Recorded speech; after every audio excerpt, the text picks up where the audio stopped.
Performance Box Touch is not only a super accurate performance meter, it can also be used as a sophisticated predictive lap timer, using GPS rather than distance to allow you to accurately compare how your current lap time compares with your fastest, corner by corner. Quick and easy to install, it automatically identifies the circuit you are driving on and loads the relevant track maps from our extensive database. Using a performance box for the first time, VW Classic Championship racer Dan Rose talks us through how he benefited from the system's bright delta speed LEDs on track. Yeah, a few times you'd go in and basically it would come up green, so you thought, yeah, and then mid-bend it was really sort of pushing on a bit, and you'd come out and you was red, so you had to get the balance right of going in and getting the green going in and the green coming out, so you knew that was the best way through there. Using a lap timer mode, Dan was able to monitor how modifications to his car affected his performance on track. Like changing the roll bars, we could see that we're a couple of seconds slower straight away and that certain areas it's not working. And then when you flick back, it's working and it shows up on the times and also in your sectors. So the predictive lap times really work. Given a quick lesson on the Circuit Tools data analysis software to pinpoint exactly where time is being lost and then going through his data from the day, Dan said, Looking back at the data now, we're a bit further on in the day, we can see that certain lines worked, certain lines didn't. Carrying a bit more speed into the first bend seems to have given us a bit more pace. And also we can look at different sectors where in a couple of laps I was quicker, but actually putting all those sectors together so that they work, which we've looked at, and then we'll go back out and have another go. But so far we've gained 2 or 3 seconds throughout the day, which has really worked well with us. So when we come back racing, we should be up there.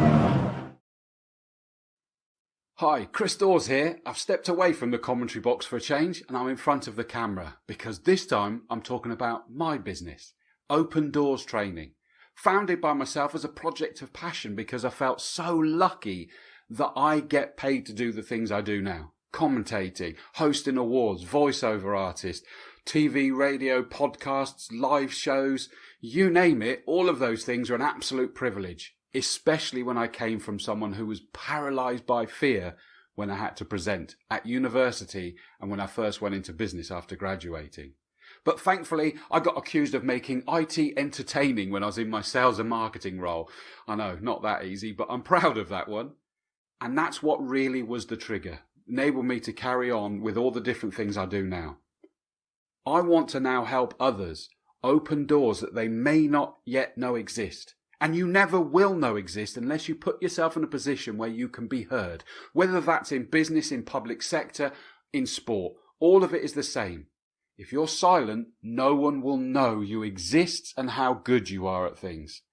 You've got to put yourself in a position where you open those doors, at least so that you can knock on the doors and they know you are there.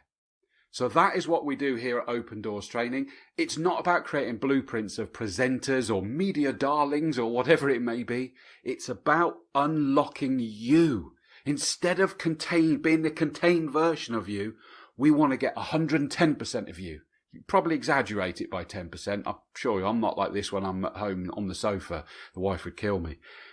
But it is about still being you. And that is what we work on within all of our training. So come on over, opendoorstraining.co.uk. Let's have a conversation to see how we may be able to assist you going into hopefully a better year in 2021.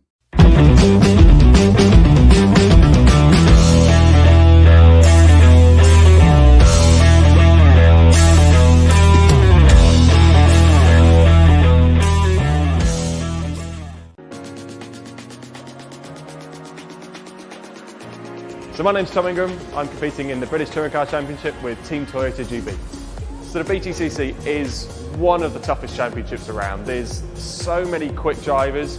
So to get the edge, you've got to be looking for any little millisecond of improvement. So whether that be from training hard at the gym or having the best kit around, you've got to find the edge any way possible. So the thing I love about the Walero products the most is the temperature regulation. And not only does it regulate my temperature and keep me cool when it's really hot, but when we're testing in the middle of winter, it keeps me warm as well. The feel of these is amazing. They're so soft, you could wear this to bed and be more than happy. So the lower under has really helped my performance and reduce the effects of the heat on my body and the heat fatigue that I'm finding. That's where I'm finding a big improvement. So over the course of doesn't matter if I'm testing, it doesn't matter if I'm racing, I'm just not feeling quite as fatigued as I would have been without it.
Well, welcome back, everybody, to our next session. I'm delighted to be joined by Hugo Holder from the Classic Sports Car Club.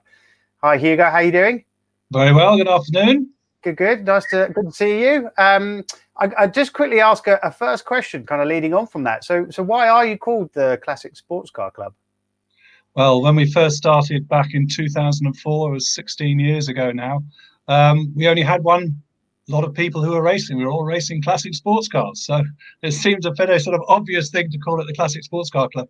At that time, we had no idea that it was going to grow into the huge thing that it is now. And early in those days, it was a group of people who were a bit fed up with the way other clubs were treating them. They wanted to say, well, we can do better than this. And so they set themselves up and ran their own show. And that's how it started.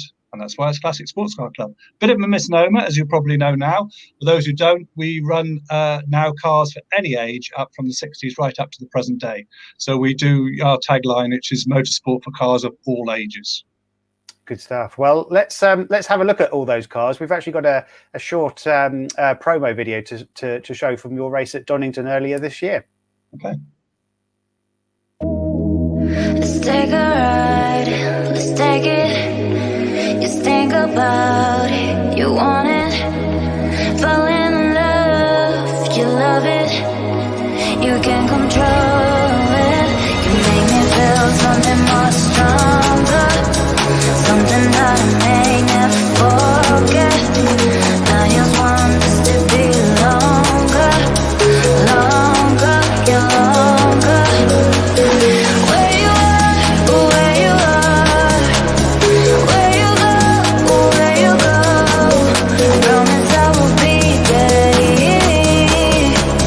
I will be there.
Well, there we go. That was just fantastic to see motorsport happening again. It really is. I never seem to quite get used to people wearing face masks. It seems a bit strange, doesn't it, sometimes, Hugo? It is very strange, but it's a necessary evil, as it were. We've had to do a lot of things. A lot of changes have had to happen to allow motorsport to take place this year.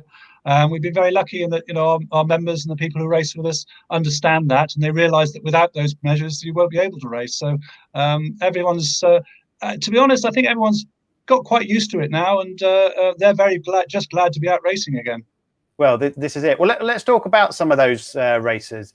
So do you run championships as well or not?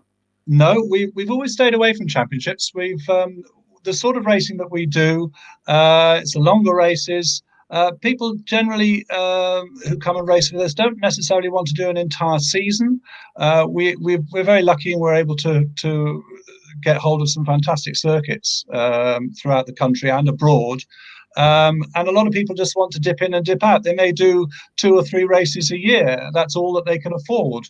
And consequently, for a championship, you'd have to come to every round to be able to do anything. As a series, it's just for class honours at the actual race that you come to, and it's a lot less stressful. It's a lot less. I wouldn't say less competitive, because that certainly does a disservice to a great deal of the people who race with us, who really are out there to win, and it is very competitive in some of our races series.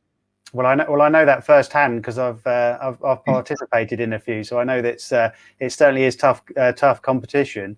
But you know, so would you say then it's a good championship for a newbie or somebody that's new into motorsport to take part? Well, for that reason again, it's not cutthroat. Everybody piles into the first corner, and you've got to get past whatever you can in the best possible way, because you're only going to have a few sort of 10 minutes or so of racing left to do it to get your win in.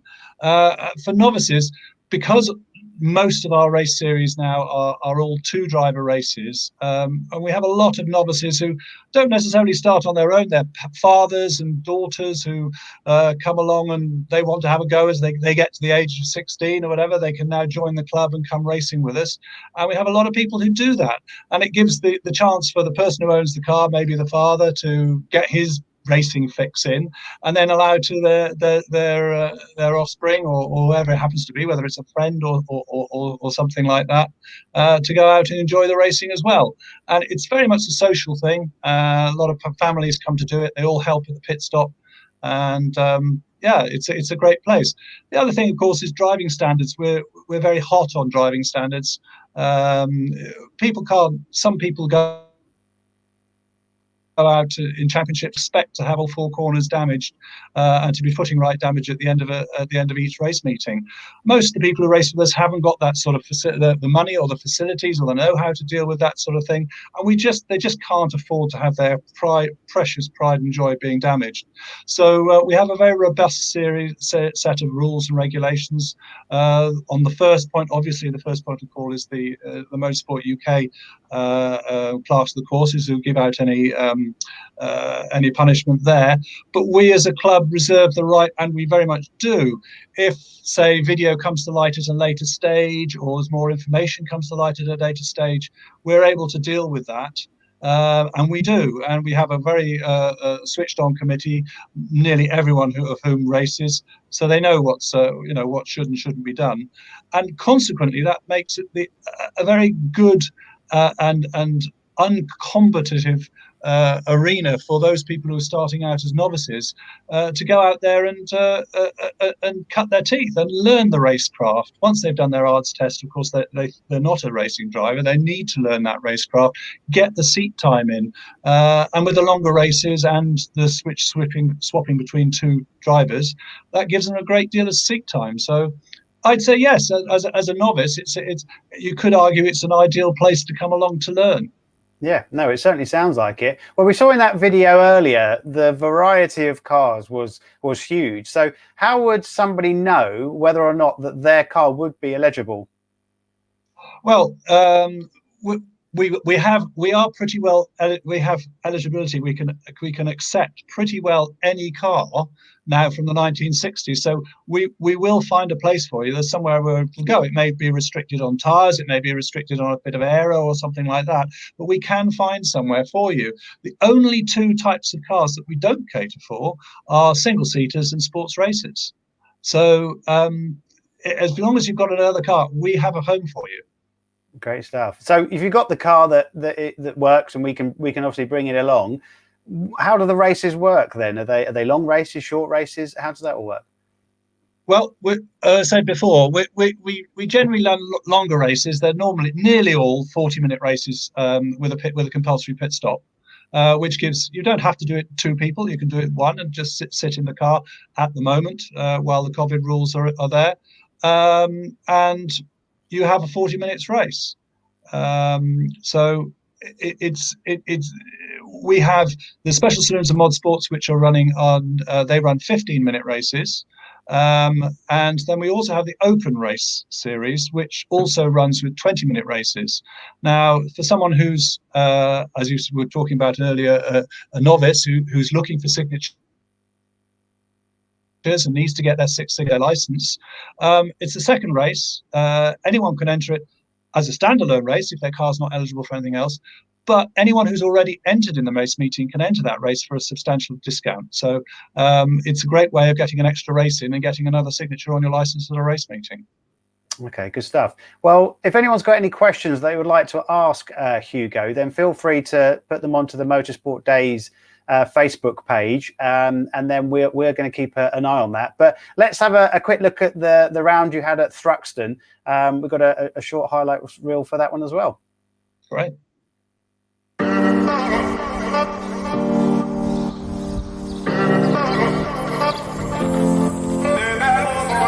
It's been way too long, I've been building walls around me. Keep my distance so you never know too much about me. Trying to keep you out cause I love my safe space. But the problem is I never looked into my own face. Am I ashamed of myself? Am I afraid of my emotions? Am I ashamed of myself? Am I afraid of my emotions? We let it go, but we hold it inside. It's hard to take the blame. I know it doesn't feel right. We let it go, but we hold it inside. You're more than just your past. You're more than what you realize. We let it go, but we hold it inside. It's hard to take the blame. I know it doesn't feel right. We let it go, but we hold it inside. You're more than just your past. You're more than what you realize. Way too long, I've been building walls around me. Keep my distance so you never know too much about me. Trying to keep you out cause I love my safe space. The problem is I never looked into my own face. Am I ashamed of myself? Am I afraid of my emotions? Am I ashamed of myself? Am I afraid of my emotions?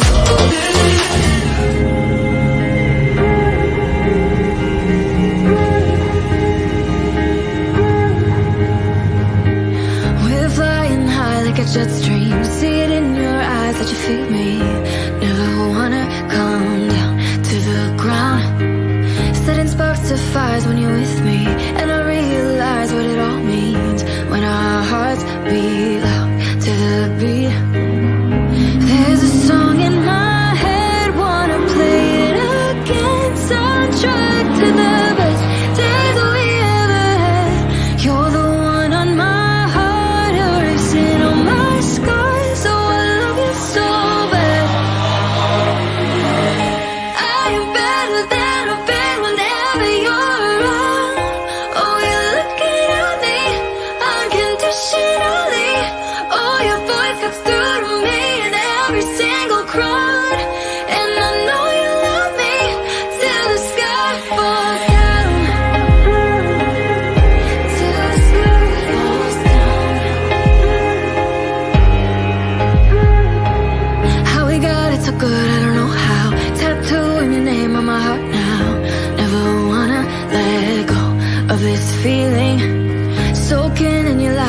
above me is an open sky full of our dreams. Never been so easy to believe.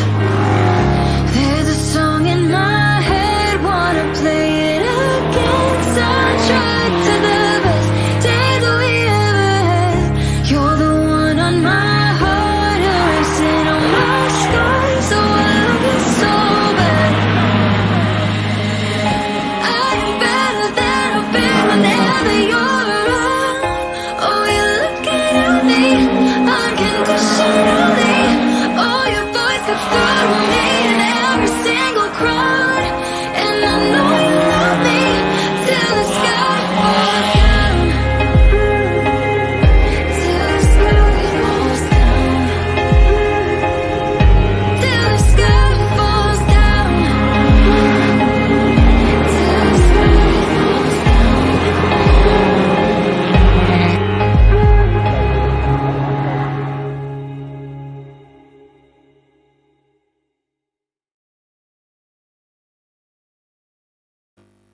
Again, some amazing machinery there, Hugo. But again, yeah, how as a club have you coped with the COVID restrictions imposed by it? Well, as a club, I've been involved, chairman of the AVMRC, involved with Motorsport UK in getting motorsport back to those. So I had a bit of a heads up as to what we were going to do and how it was going to work. But we followed the guidelines that Motorsport UK gave to us and interpreted them as well as we could. We were at some of our race meetings were attended by people from Motorsport Days to make sure that we were doing that sort of thing with regards to different COVID risk assessments, to all the various things that we had to put in place with regards to stopping too many people being in a room at once, and closing off the race control, dealing with all the judicial by email or by phone. The first one we ran was at Thruxton. That was the first meeting that we'd run with the new COVID deals, and it was all a little bit new for everybody else. But by the time we got to the end of the season, everyone had pretty well settled down with it. We got used to the new way of doing things, and some of the things that we've done there are certainly something that we'll look to carry forward in the future because they just make life easier for a lot of people. Okay, and that's what we all want. But what about driving standards then? If you're looking at other side of things, you know, that's very key. You mentioned earlier about people not wanting, obviously, to damage their cars and everything else. So how do you kind of manage those? Well, again, it's one of those things that, you know, when there is a race, you have reports in from observers around the circuit. Certain circuits have CCTV available, others don't. Others rely on purely on people sending things over the radio. And once we receive an interest, any sort of information, it goes up in front of the clerks. They listen to take witnesses' information from them and come to a decision if they want to do anything. And as I've said before, we've got a strict policy of how we deal with people, sort of 3 strikes and you're out, as it were. If you're someone who comes to our attention, we do have what we call the black book, which is in fact a black hard disk drive. And on that, we keep all the videos of incidents, and we have literally a list of all the people that have done anything in the past, and we keep an eye on them. And through that, it doesn't take long. Word gets around. Unfortunately, last season we had to actually remove one of the people from our membership, who was just his driving was just totally unacceptable, and it doesn't take long for that to get out, and people realise that if they're going to behave like that and they're not going to be able to be driving in a manner consistent with a competent racing driver, they will be asked to leave. And consequently, it seems to have a very good effect on those people that race with us, and it also affects the people who come along. A lot of the people are fed up with being dealt, or not being in what they regard as safe environment, and have come over to us because of our standards. So it's something we guard very jealously. It's in our interests to make sure that it's done fairly. Yeah, excellent. And I guess carrying on from that, if you are, it looks like you're having a night race, as part of that, you want to make sure that the people you're on track with is great. But tell us about that then. That's quite new for this year. Well, it is new in the way that we're doing it later. It's just that, and the time of year. We've been doing light races for many, many years now, actually. We've been doing them at Brands Hatch and at Donington. And I don't know if you're aware, but the curfew at Donington has got somewhat shorter. And at Brands Hatch, again, you are somewhat restricted in when you can run a night race up into, because you still have to comply with the regulations with regards to noise. However, Anglesey is a different matter, and we went there last year. We had an extremely successful meeting where we took all our drivers. Over 2 days, they got to choose both the coastal and the other circuits. They got 2 circuits that they could try and the Grand Prix circuit. And it went down a storm. We put food on and everything else. This time we thought, well, let's do something different. We always try to do something different for our members. We're going to do the same thing, and it's going to be later in September, but that's earlier than normal. And it doesn't really matter because we're able to go later on into the night. And Anglesey are doing extremely well. As you probably know, there are other racers that have done 24 hours there. And it's something that's an added bonus for people. It means we can run the normal day races, use that as qualifier, to give them a proper session where they can qualify or have their session to learn the circuit at night, and then the race, and then the following morning we can have another race for everybody, but it allows us to finish relatively soon, and for a lot of people Anglesey is a long way to go in time to get home. So as I say, we've done night races before, but we've never done it like that, and it's something that we're very much looking forward to doing. If I may just point a few other things out that we've done. We've never been to Knock Hill before in all our life, in all the life of the club since 2004. We've never been, and we keep meaning to. And we thought now is the time to go, and again do a 2-day meeting there. And allow people, if they want to. We're now with COVID, we aren't necessarily going to be able to travel around the places we do, and why not combine it with a holiday in Scotland? A lot of people have never been, so kill 2 birds with 1 stone. So that's great. And lastly, on our calendar, we have what we've billed as a special event. Save the date. More details to follow. I can now reveal that it's going to be the CSCC's first ever track day, and we've been running it at Donington Park, and anyone attending in a car that is eligible for any one of our series will get a free session. So it's those people who haven't covered and come to seen a race with us. They can come along, chat us in a nice environment, quiet environment, and be able to ask their questions and come out and see how they enjoy being with us. So first time ever, we're doing a track day. And we'll see how that goes. Obviously, it also gives chances that, if depending on spaces, of course, those drivers who have mechanics, family or friends, or if they've got a car, they've got a seat beside them, they can go out and scare themselves witness. Fantastic. And when was that? Did you say when that was? That's on February the 16th. February the 16th at Donington on the national circuit. Fantastic. Okay, well, we'll make sure we get that listed on motorsportdays.com as well as a track date on our listing. Okay, well, look, well, obviously, thank you very much for your time today, Hugo. I think well done for everything that you've managed to put on this year. That's great that everyone's still been able to compete and in that safe environment, which we all want. We'll look forward to witnessing all of that next year, the night race in September and the track day in February. So thank you again for your time. We'll now get ready for the next session with Castle Combe, and see you all shortly after the next break. Thank you.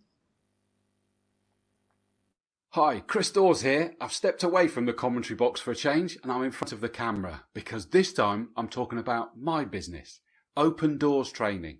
Founded by myself as a project of passion because I felt so lucky that I get paid to do the things I do now. Commentating, hosting awards, voiceover artist, TV, radio, podcasts, live shows, you name it, all of those things are an absolute privilege, especially when I came from someone who was paralysed by fear when I had to present at university and when I first went into business after graduating. But thankfully, I got accused of making IT entertaining when I was in my sales and marketing role. I know, not that easy, but I'm proud of that one. And that's what really was the trigger, enabled me to carry on with all the different things I do now. I want to now help others open doors that they may not yet know exist. And you never will know exist unless you put yourself in a position where you can be heard. Whether that's in business, in public sector, in sport, all of it is the same. If you're silent, no one will know you exist and how good you are at things. You've got to put yourself in a position where you open those doors, at least so that you can knock on the doors and they know you are there. So that is what we do here at Open Doors Training. It's not about creating blueprints of presenters or media darlings or whatever it may be. It's about unlocking you.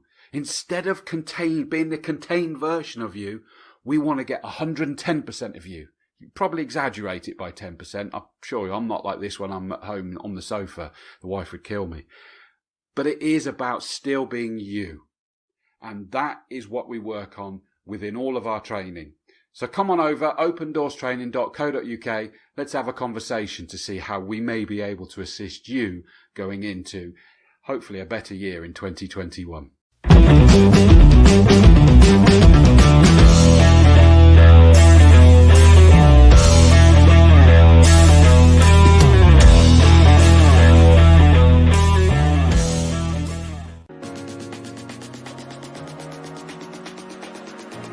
So my name's Tom Ingram. I'm competing in the British Touring Car Championship with Team Toyota GB. So the BTCC is one of the toughest championships around. There's so many quick drivers. So to get the edge, you've got to be looking for any little millisecond of improvement. So whether that be from training hard at the gym or having the best kit around, you've got to find the edge any way possible. So the thing I love about the Walero products the most is the temperature regulation. And not only does it regulate my temperature and keep me cool when it's really hot, but when we're testing in the middle of winter, it keeps me warm as well. The feel of these is amazing. They're so soft, you know, you could wear this to bed and be more than happy. So the lower under has really helped my performance and reduce the effects of the heat on my body and the heat fatigue that I'm finding. That's where I'm finding a big improvement. So over the course of it doesn't matter if I'm testing, it doesn't matter if I'm racing, I'm just not feeling quite as fatigued as I would have been without it.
Right, hello everybody, welcome back to Motorsport Days Live.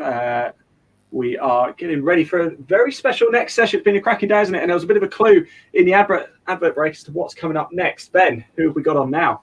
Yeah, well, we've actually got Tom and Chris from Castle Combe Circuit, and I'm actually delighted to say that they're actually live at the circuit today, which is pretty cool. So we'll hand over to those guys to tell you more about it. And here they are. Hi guys, how you doing?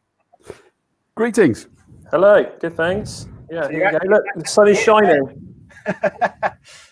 Fantastic. Well, we'll let you guys carry on, and we'll catch you at the end. You can go and take a rest now, a well-earned rest, guys. Thank you, Chris. Thanks, Ben. Thanks, Ian. Yeah, we are, absolutely. As was said there, we're here at the circuit. I'm in my commentary box. We're suitably socially distanced because Tom, literally, he's just there. Look, he's in race control. So, we are here. The sun's come out. It's been raining, but it was an absolute honour that I got asked to come and do this. I'm privileged to be part of the commentary team here at Castle Combe. I grew up 20 minutes that way, where Tom now lives as well. Oh, no, sorry, I lived Yate. You live Chipping Sodbury, actually, don't you? So I'm sorry. I got to remember that. And I now live 30 minutes that way in Swindon. So this was my home circuit. It's where I started as a commentator, but at 5 years old, sat up there at Quarry Corner with my dad, was where I fell in love with racing. So to get my break here was a big deal. They labelled me now apparently the voice of Castle Combe, which I'm really, really proud of. And I host action days, the racing school days, the awards dues, which sadly is virtual, but we're doing that next Saturday as well. And I'm a proud sponsor. You saw my Open Doors training videos. Well, you may have done. That's been playing. Thanks, guys, during the course of this fabulous Motorsport Days live event. And for my public speaking, media training, presentation skills and the like. And my board's even in the middle of the circuit there. So I am genuinely a partner with my company. And the man who makes all of this happen is the sales and marketing brain, really, on that side of things. And I'm proud to call him a friend of mine as well these days, only because he's next door, but that's a different story. But Tom Davis, welcome, mate.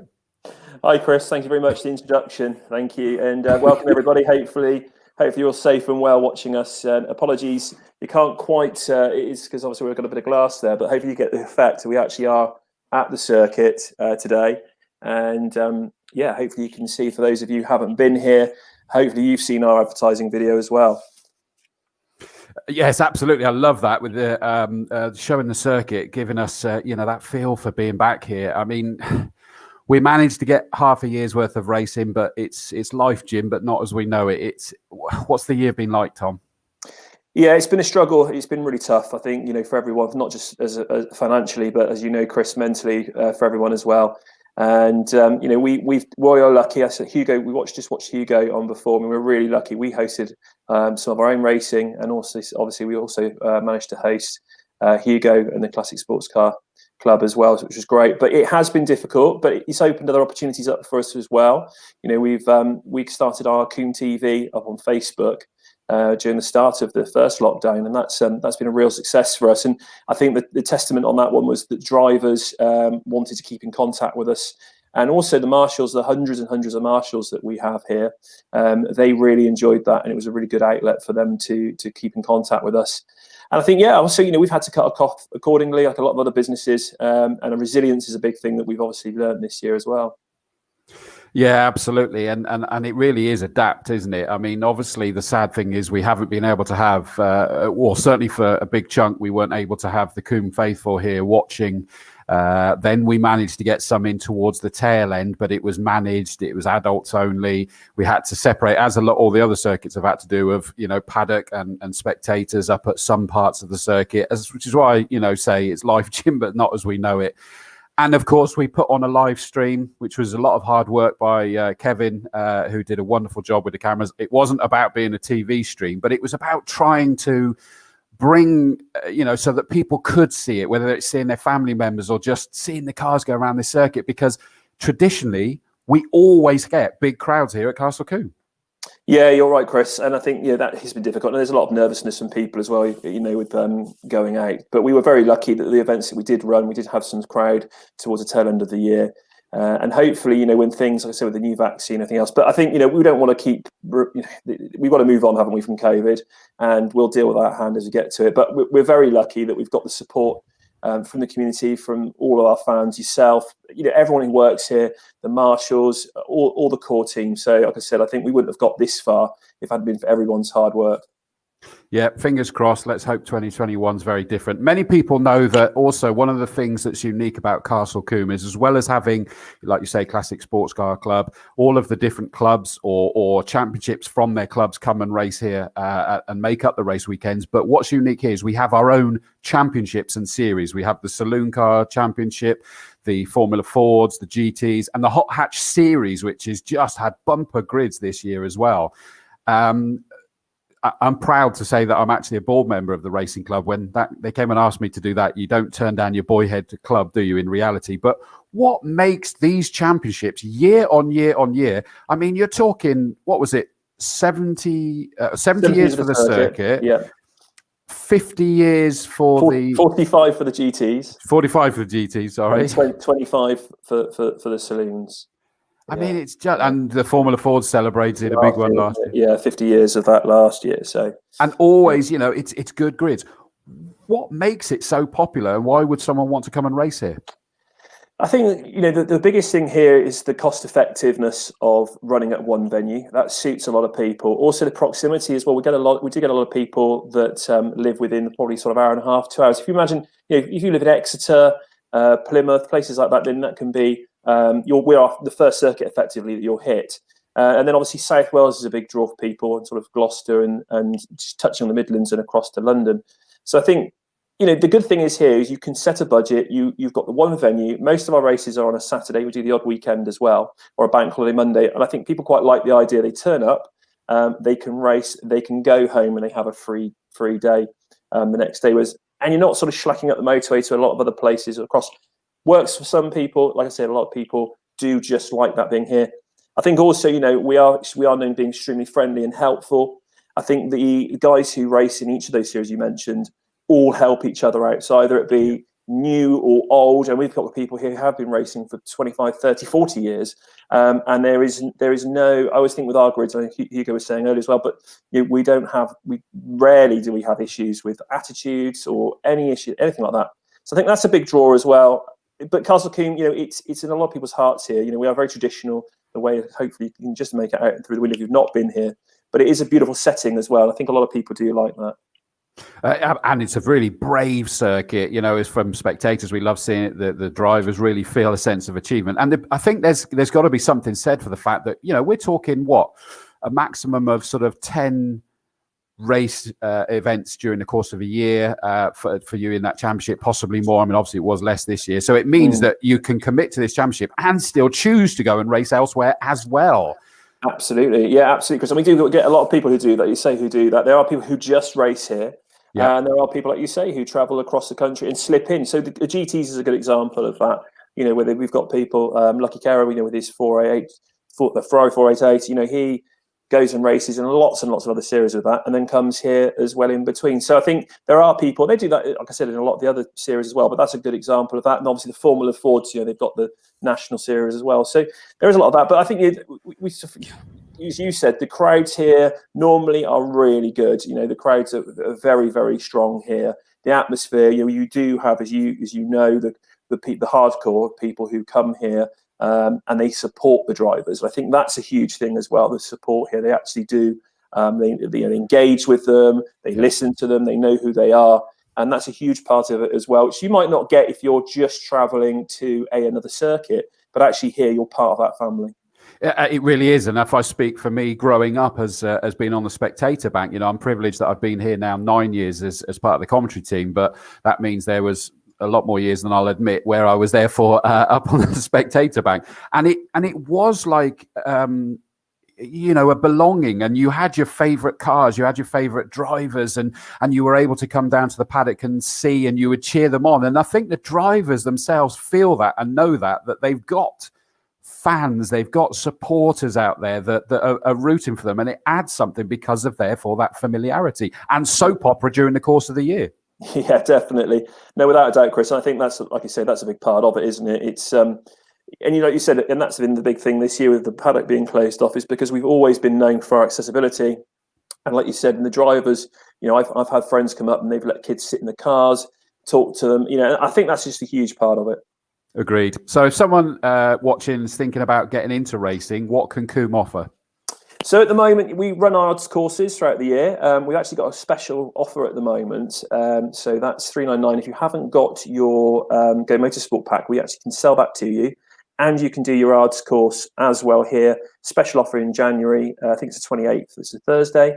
And that's $399 at the moment. So head over to our website and book that. But obviously, we'll do training. We do test days and things as well. And that's all bookable as well. But again, I think, you know, the track days, a lot of people come through track days. But yeah, if you're interested in racing, check out our website with the whole piece. There's a video with Alan Cooper, who's his son actually races in Formula Fords, and he's our chief instructor here, runs all the ARDS days, and there's a great video there, and he'll give you some insight. And I think this is a great place. There's a lot of people been commenting over the last couple of days with this when we've been, you know, a lot of people have done their ARDS courses at Coombe because of proximity and have really enjoyed it and come back to race. The good news is we're also offering £50 off your first race here, if one of our Castle Coombe championships. Doesn't matter which one you enter. If you do your ARDS course here in January, then you'll get £50 off your race entry. So you can't really say fairer than that, Chris. No, I mean, that is just a fabulous deal. So go to the Castle Coombe circuit website, and I think it's Go Racing, isn't it, is the section on that. Yeah. And it'll have all the information. And so we got an offer on it, plus the voucher to actually come and race in one of our championships or series. Hot Hatch is a series, so that you know people can dip in, dip out if that's how they feel appropriate. For those more seasoned or run a team, you know, run a team of cars and drivers, what does Castle Coombe offer on that side of things? Yeah, that's a good question, Chris. I think, you know, there are people, like I said, who sometimes have dipped back into racing with us or haven't been here for a long time.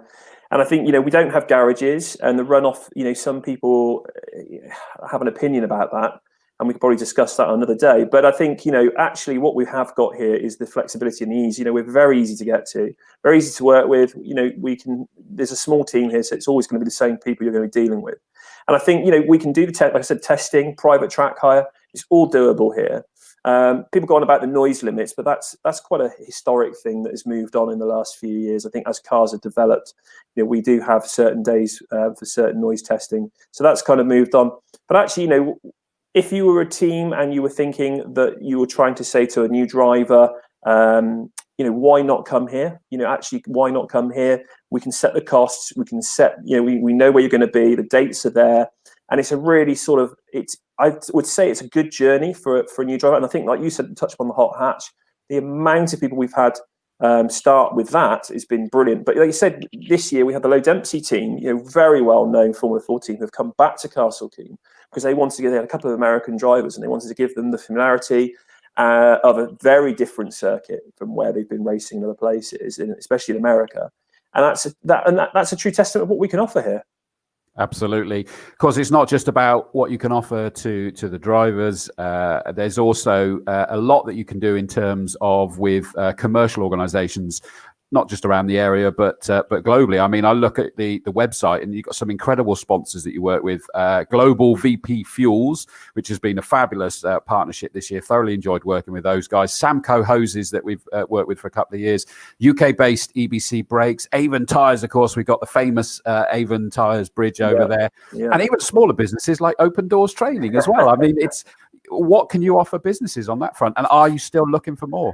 Absolutely, Chris. We're always looking for partners and sponsors. I mean, it really does help us, obviously, at the circuit here. And I think what we've managed to do is, yourself and Peter from VP and EBC and a lot of other people will know. We'll because of the flexibility of owning the circuit and running the circuit, we can do lots of different things. So we only haven't just got your traditional advertising and boardings. Obviously, we've brought Combe TV in. With the live streams, we've got we've got the interaction of doing things with people here. We've done filming, so VP made a video here. EBC have made 3 or 4 videos here. They're coming next week as well to make another one. So there's lots of things we can do there as well. But the other thing is direct sales into people, no matter what that might be. So you've got to remember, you haven't just got your race drivers here that are buying products. We've also got huge amounts of the crowd as well. So we've got that real cutting edge. So it could be anything, like you say, Chris. From a smaller business like yourself, based locally. To a big business selling a very specific product, and I think that's what we've seen. But always, please, if you don't know about us, please get in contact. Have a look at our website. Come and speak to me at any time. Come down, have a look around. It's been a difficult year for everyone, and we really want to reach out and try and make sure we do get some more partners on board and help businesses achieve as well. And I think that's a big part of it, is what people want to achieve. If it's a new product, a new launch, or a seasoned product, we can put it in front of thousands of people here and millions online, because I think that's the other thing now. Our website is a huge amount of traffic. We send a lot of information. Facebook is obviously a huge platform as well for a lot of businesses, but we really have done a good job with that. Yeah, and add YouTube to it now as well, because we do an awful lot with Combe TV, which is going to carry on. It's a chat show that you and I started at lockdown to just try and keep others and ourselves sane, and it's been so much fun, and it sort of emphasised the family spirit even more. And it's been such a popular beast that it's going to continue. We're going to do a show this coming Thursday previewing the awards. We got the awards is going virtual next year as well, next weekend, sorry. And then we'll have various guests that are going to be set up during the course of the winter, and it will probably carry into next year and what have you as well. Incidentally, one of the things I've remembered is that certain things that have been put in place during the course of this that are going to stay, that are good, is that we also now provide, and I believe it's going to carry on, touch wood it will, that the audio commentary will go out on TSL. Now, that's been begged for here for a long time. It started this year and hopefully is going to stay going forward as well. So, there's certain bits that were good. Now, I talk about the awards, Tom. That should have been in the shadows of Concord in Bristol. Sadly, we're not doing that. But the reason it was going to be that big is that it's the 70th year of the circuit's existence. It's independent. It's family run. I mean, what an incredible achievement.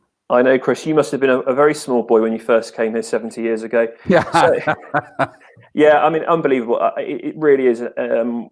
That's been a big shame this year that we haven't been able to celebrate it in style. And you're right, we were going to have the awards ceremony under the wings of Concord, and Bristol is very close to our heart here as well, because that's where a lot of the racing started with the Formula Juniors as well, and the cars that were built there and everything else. So there was a 500. So there was a lot of interest and a lot of history there. So that's a real shame. But we've ploughed on. I think we are going to do the virtual awards, as you say. This year has been, it's not going to be forgotten, is it? I think the 70, whatever happens another 70 years time when we're long gone, is that, people will look back and remember this period. But we're a family-owned circuit. So it's not a huge business. It's not a multinational business. It's a very small, independently owned and run business. And we've all had to work really hard to keep going, and hopefully, we'll be for another 70 years. But that's all I can say really, Chris, is we just keep building and building on the strengths of what we've got, and that is the tarmac out there.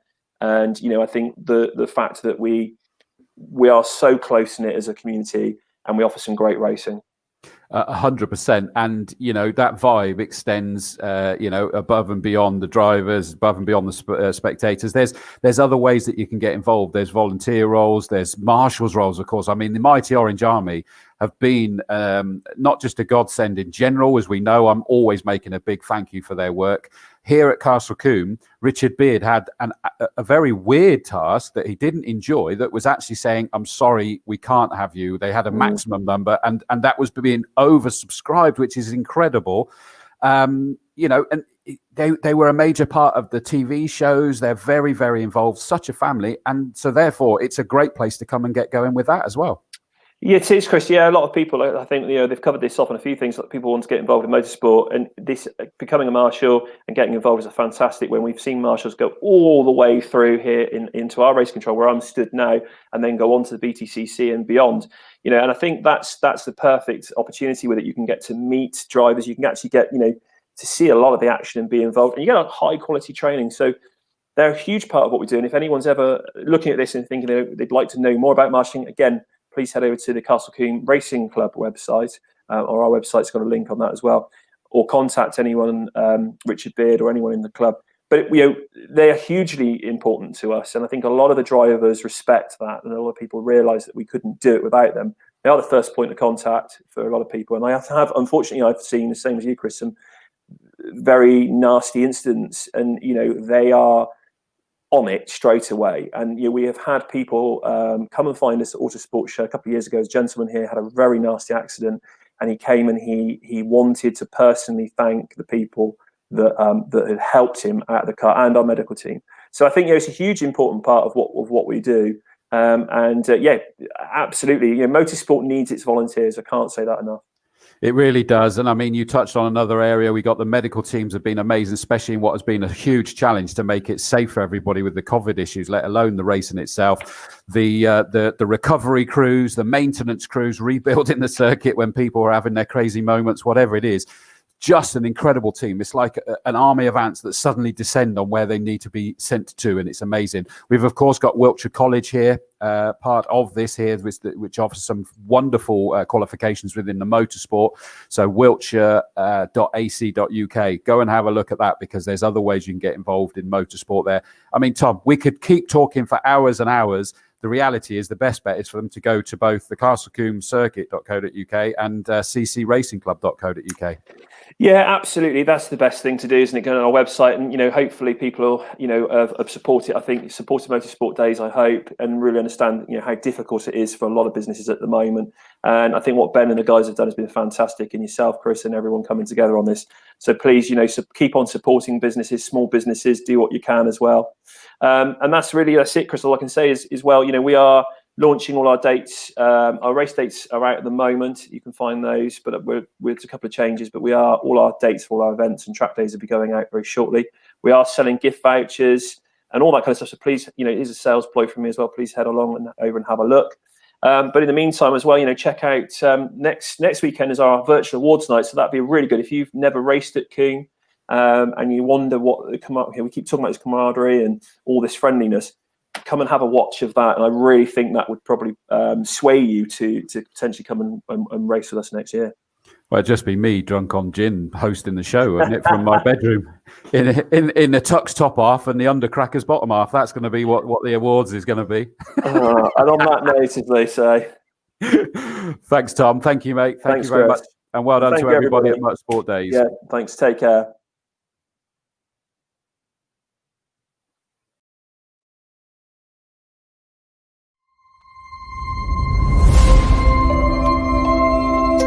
Well, Ben, how exciting was that?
Performance Box Touch is not only a super accurate performance meter, it can also be used as a sophisticated predictive lap timer, using GPS rather than distance to allow you to accurately compare how your current lap time compares with your fastest, corner by corner. Quick and easy to install, it automatically identifies the circuit you are driving on and loads the relevant track maps from our extensive database. Using a performance box for the first time, VW Classic Championship racer Dan Rose talks us through how he benefited from the system's bright delta speed LEDs on track. Yeah, a few times you'd go in and basically it would come up green, so you thought, yeah, and then mid-bend it was really sort of pushing on a bit, and you'd come out and you was red, so you had to get the balance right of going in and getting the green going in and the green coming out, so you knew that was the best way through there. Using a lap timer mode, Dan was able to monitor how modifications to his car affected his performance on track. Like changing the roll bars, we could see that we're a couple of seconds slower straight away and that certain areas it's not working. And then when you flick back, it's working and it shows up on the times and also in your sectors. So the predictive lap times really work. Given a quick lesson on the Circuit Tools data analysis software to pinpoint exactly where time is being lost and then going through his data from the day, Dan said, Looking back at the data now, we're a bit further on in the day, we can see that certain lines worked, certain lines didn't.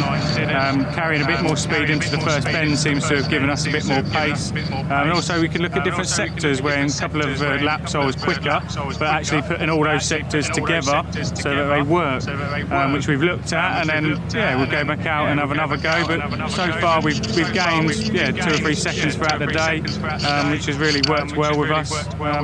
So when we come back racing, we should be up there.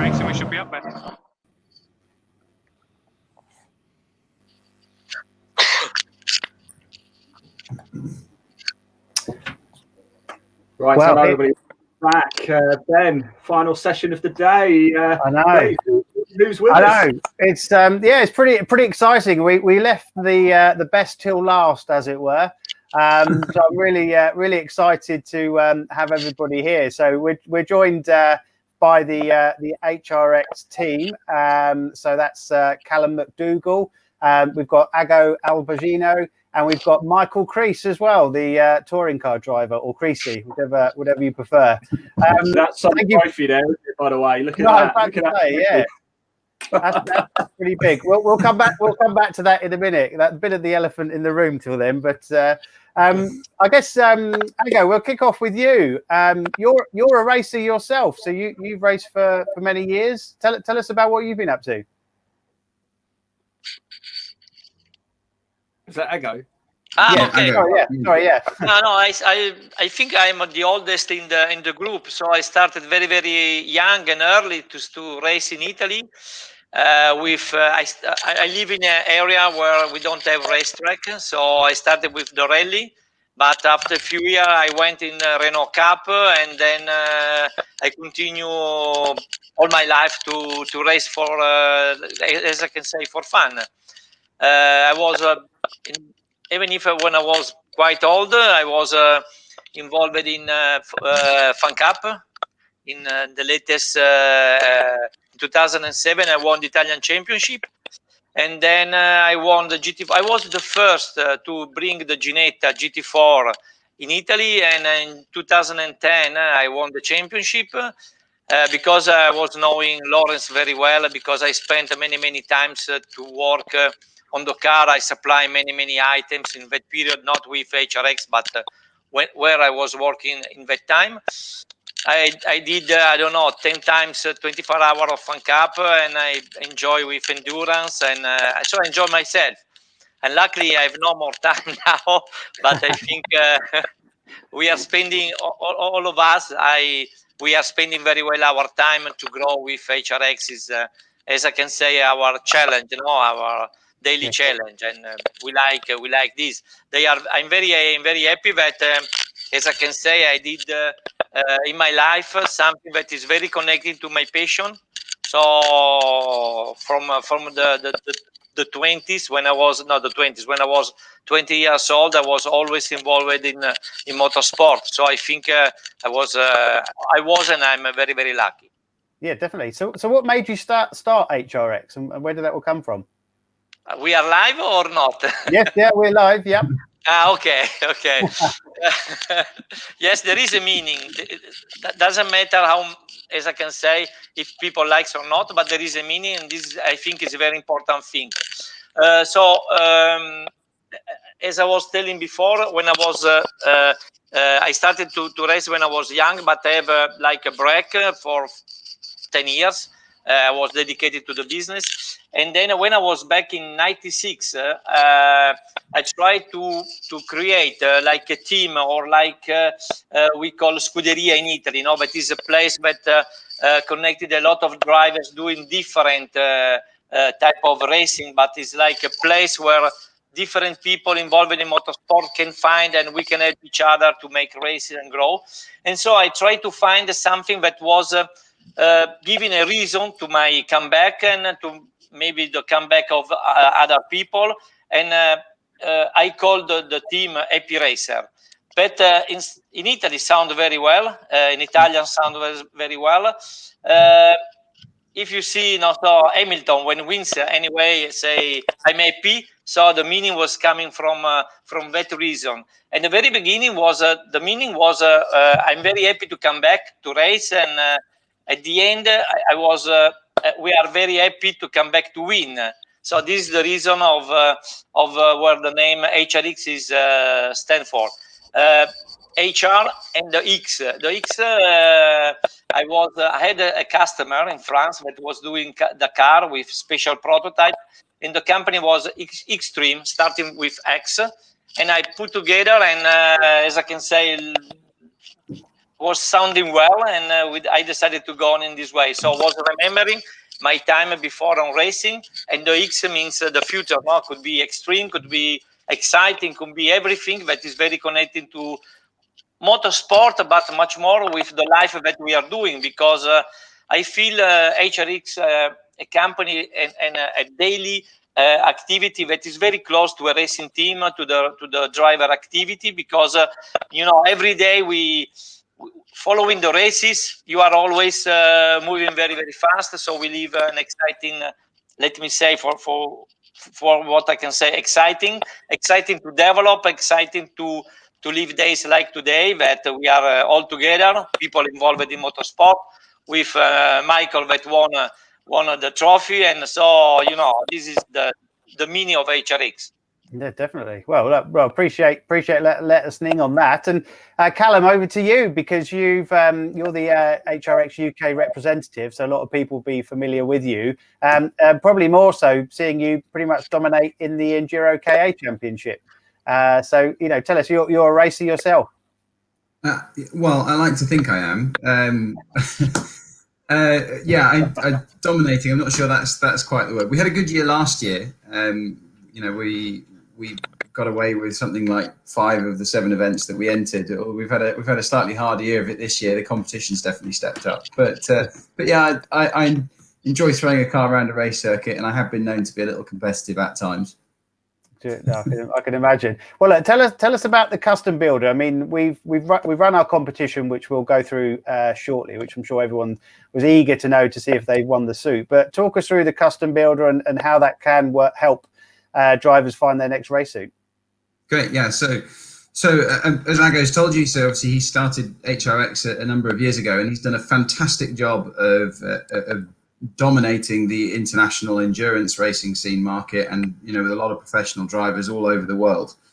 What we hadn't so much taken advantage of or catered for were your club racers, me and Ago, although I suspect he's a bit better than me, and Michael obviously much better. But we wanted to create a way for all us average racers out there to be able to have your own image, have your own race suit, which I think for the large extent was something that nobody really thought was possible until this came along, or not certainly without a very large budget. So we built an online system where you can literally create your own race suit. There are 10 different designs available at the moment, and each one of those has 4 color zones. So I think the combination of which there are just over 1 million different suit variations that you can produce. So you're very unlikely to be standing next to somebody else who's designed exactly the same suit as you. But that was the idea of it. And, thank you very much to the guys at Motorsport Days for holding the competition for us. As you're all probably aware, we're giving away a free suit, to our free custom Zero suit, which is our top end professional grade, which Michael will be able to tell you about because he's been racing in it all season long, to a lucky winner just for having a go and designing a suit and putting it up there for the world to see. Yeah, definitely. Well, before we touch on that again, talk us about the new homologation rules that are coming in. So a lot of people might not quite be aware of what's going on. Yeah, that's right. So there are a new set of FIA suit homologations out. They are the 8856 2018 rules. So don't panic, anybody. Your race suit's not about to become invalid if you've got one already. Next year, it's going to be mandatory in Formula One, Formula E, World Endurance Championship, Extreme E, all the big stuff. So I believe even touring cars will have current suits for next year, but I'm no doubt they'll change shortly afterwards. What it effectively means is that the suits are all going to become safer, so that they all have to last longer in a fire, and as a result, they are likely to all get a little bit heavier. But Ago and his team in Italy have done a fantastic job of creating a new range of products that, if anything, are a step forward in terms of their breathability and lightness, despite meeting the new regulations for even safer suits. So every suit that we produce now that comes through our configurator, we are making to the new homologation. So it's safer than anything else that you might buy that's already been made and is on a shelf somewhere. A more important factor for all us club racers out there is that any suit that currently exists on the old homologation will no longer be valid from the start of 2028. Sounds like a long way away, 7 years. I know most people will probably change suits within a 7-year period, but there are certainly a lot of us out there that will make them go as long as possible. I know my father's one of those people. As a Scottish accountant, he'll get the most he possibly can out of anything that he owns. Where the new homologation suits will be valid for a full 10 years from the point of manufacture. So buying a new suit now, buying one of our new suits now, you'll get a full lifespan out of it. Yeah, definitely. Well, I can certainly vouch for them myself, because I've got one just over my shoulder here. But let's talk to the man of the moment, Michael Crease. Bit of a trophy there. Then she had a good Jack Sears trophy, I guess. Yeah, I mean, it hasn't left my side pretty much all week, but it's an incredible trophy, and I'm just so glad I got my name on it with with all the greats on there so far. So it's a great feeling. Well, that's definitely a testament to your driving, but also, how is it having, you've got some real tough competition with your teammates? What's that like? Do they help you quite a bit, or? Yeah, it's been a real good thing for me. I mean, when we signed the deal up at Autosport last year, I mean, I had a deal with Vauxhall all the way up till New Year's Eve, and it fell through on New Year's Eve. So I was without a drive going into the new year, and I put on social media a post, and I had Motorbase and BTC come, and we pretty much done the deal. We chose to go with BTC Racing, and but when I signed the deal, I didn't even think about my teammates at the time, and it wasn't until I sat down and after coming back from Motorsport, I thought, actually, I've got a race against Tom Chilton and Josh Cook, which was a bit of a shock, really, when I actually thought about it. But they've been fantastic. I mean, Tom Chilton has raced, in the Worlds and brilliant British touring car for many years, and he's very, very experienced. But Josh Cook is just lit. He's just, what he can do in a race car is pretty much unbelievable. And he's been coaching me all year, brought me on to that next level. And probably safe to say now I'll probably turn from amateur to a pro this year with his help. Yeah, fantastic. Well, that certainly is great to hear. I know you've got quite a good fan base. But this year you obviously haven't been able to bring them to any race. What's it been like racing without the fans? I mean, I've been asked that question a million times this year, and for me, it's been really, really weird. I mean, I came into touring car last year, was my first year, and I got a 12th from 27th for the first race at Brands Hatch, and I celebrated like I won the championship, and it was just amazing that I was even in touring car. But to go and do it and then celebrate with the fans, they just really relate to me, and I'm just a normal guy, I'm a normal plumber. From Thanet, and basically I hit the scene, and we've just gone from strength to strength from there, and the fans have been great. But going out the first race this year with no fans, it just felt like a test session, and winning the championship was really weird. We had a few mechanics there clapping, and that was about it. But I've been very active on social media all year. I've worked with all my partners, with HRX and everyone, and we've all been doing stuff to try and make the crowd more and more attached to our season. And with BTC Racing and Steve Dubman, he's invested a lot of money this year in BTC Racing Line. I don't know if you guys have seen that, but it's basically all behind the scenes and good interviews and in-depth interviews. And just when we get out of the car, they're on us, and you get a real feel for the weekend through the BTC Racing Line. So it's been really, really good connecting with the fans that way. Yeah, definitely. I have to ask about the suit as well. So, talk us through, when you're racing, it's, I know for myself, it's very much bespoke design and everything else, isn't it? Well, it's funny because obviously when I was racing in Ginetta G40s in my first year and then G55s, I used to go out and try and ring round and say, right, I quite like that suit, and I had to pay a fortune for different suits all the time. And when I went to touring car, everyone sort of goes to the Autosport show to try and do deals with each other, and that's where a good platform to. And that's where I first ever met Ago, and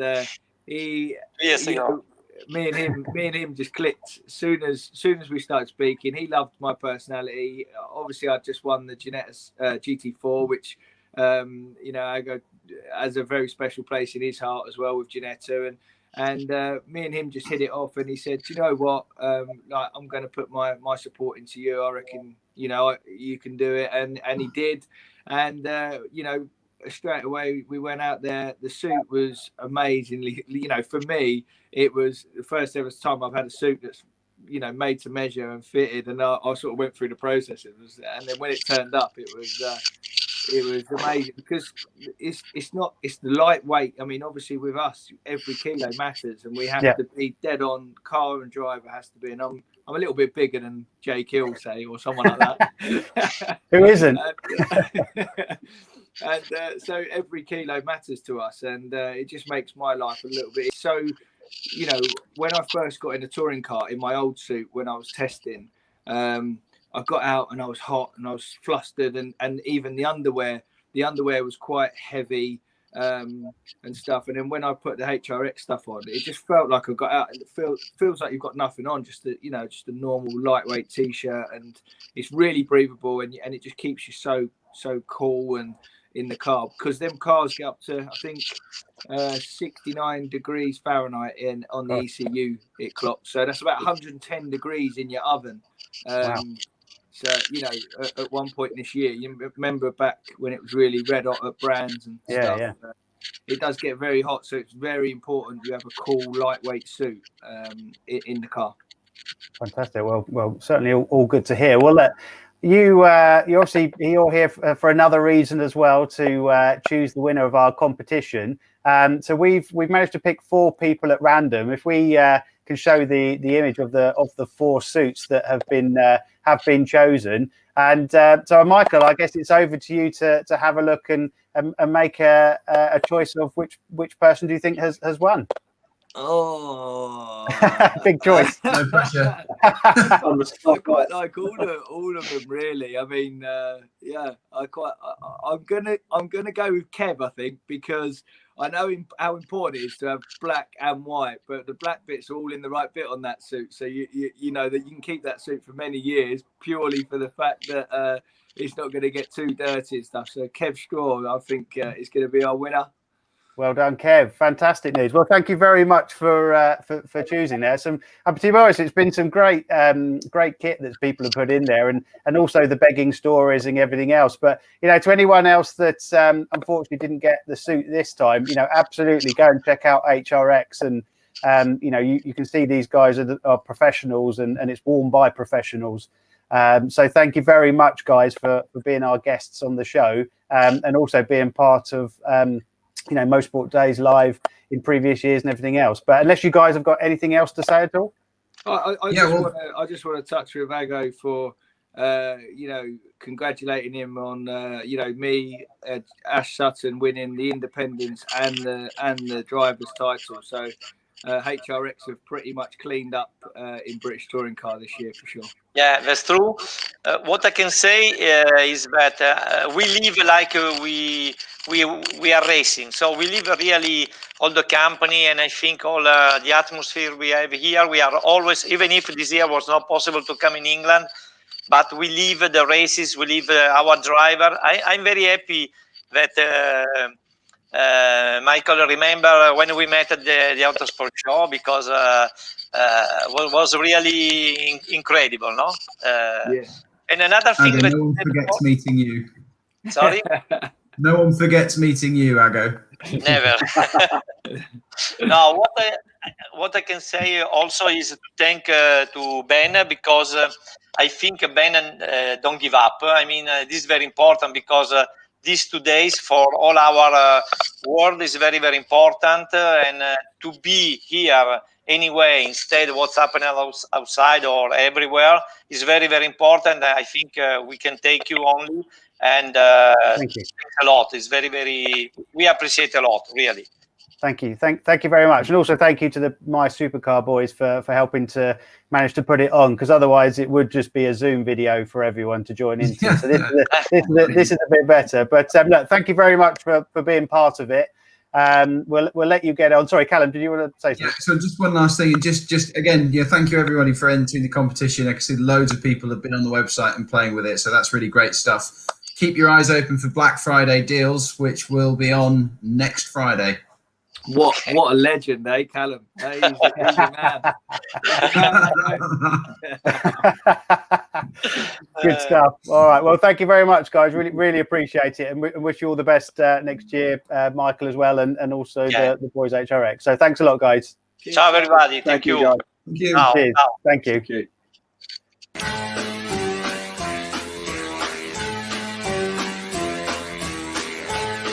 Right. Cheerio to Ago there. Well, Ben, I don't really know what to. Oh, he's back. There we go. well. Don't you come back no more, no more, no more, no more. Hit the road, Jack, and don't you come back no more. What you say? Hit the road, Jack, and don't you come back no more, no more, no more, no more. Hit the road, Jack, and don't you come back no more. What you say? Hit the road, Jack, and don't you come back no more, no more, no more, no more. Hit the road, Jack, and don't you come back no more. What you say? Hit the road, Jack, and don't you come back no more, no more, no more, no more. Hit the road, Jack, and don't you come back no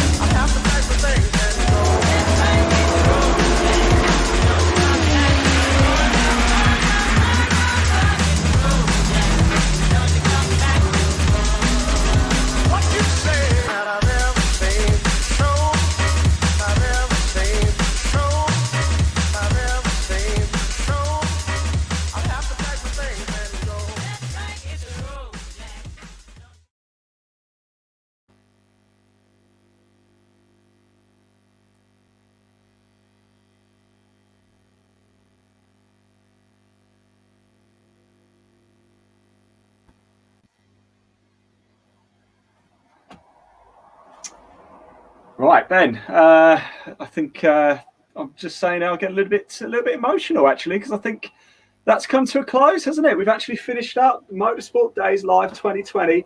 Virtually has come to an end. How are you feeling? Yeah, it's been fantastic, to be honest with you. When we first set about going live, we just wasn't sure how it would turn out, who would want to be involved, but everyone's chipped in. You know, thank you very much to you guys for helping us to make it happen. You know, it's a big shout out to every one of our speakers that's you know, joined in and contributed to the sessions. You know, the motorsport industry has had something, and that was one thing that we didn't want to do. We didn't want to miss the opportunity, because there were still products, there was information that people still needed to be made aware of. You know, great content from a lot of the racing drivers that we've had over the last couple of days. But you know, the other side of it really is to thank you know, some of our partners as well, from Coord Sport, HRX, who you saw just a minute ago, Castle Coombe, who was on earlier, VBox, Walero, the Motoring Diary, Open Doors Training, and 750 Motor Club. So it's just been absolutely fantastic. You know, I can't thank all of you enough. We will be back next year. So 13th of July at Donington Circuit. So please make sure that you keep that in your diary. And then the 19th and the 20th of November, we'll be back at Silverstone. So, you know, again, thank you very much, Ian and the team and the boys for helping making this happen. And thank you to all, and see you all next year. We'll see you all next year. Thank you very much. And Ben, congratulations to you as well for getting this on. Lovely, jubbly. Right, we can play that outro video now. Thank you very much. Cheers.